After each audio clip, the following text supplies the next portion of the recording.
Now, last example, dominant thing in the press today, for the political press, David Plouffe, extraordinary credibility with the national press.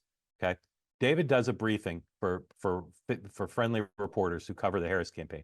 And he makes the assertion that undecided voters in the last few days have moved towards Kamala Harris, and that they've moved towards Kamala Harris because of the Madison Square Garden event. Now, that assertion seems questionable on the face, but if I were on the call, I would have demanded some proof, not just an assertion. It's a hard thing for a campaign to know. They would have to know that voters are saying, I'm switching from undecided to Harris, and I'm doing it because of Madison Square Garden. I don't know how the Harris campaign would know that. That'd take a lot of great analytics. But then he said, the profile of the undecideds, put up David Plouffe's tweet, please. He also tweeted the same thing.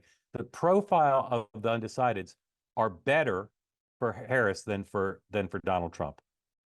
It's helpful from experience to be closing a presidential campaign with late deciding voters breaking by double digits to you, and the remaining undecideds looking more friendly to you than to your opponent. Close rate turnout 4 days, blah, blah, blah. He doesn't mention the Madison Square Garden thing, but he said that on the call.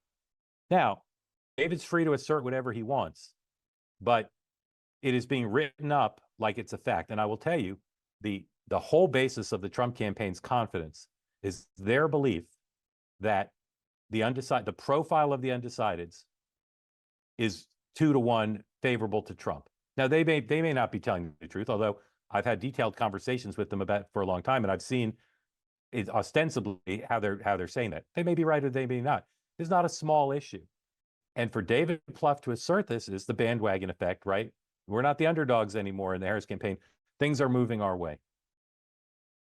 Again, David has credibility, but the press is covering it with total credulity.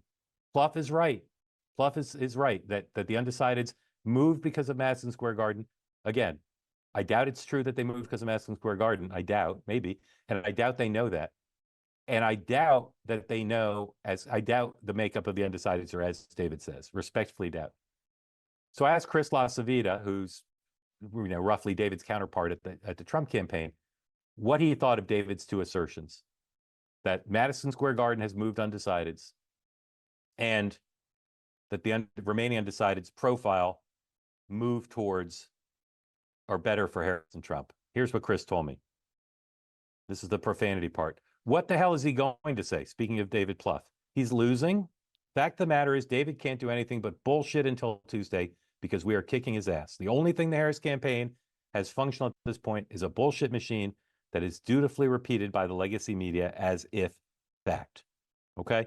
Now, the reason I'm raising this as part of this same sequence on this issue of unfairness to the Trump campaign by the dominant media that wants him to lose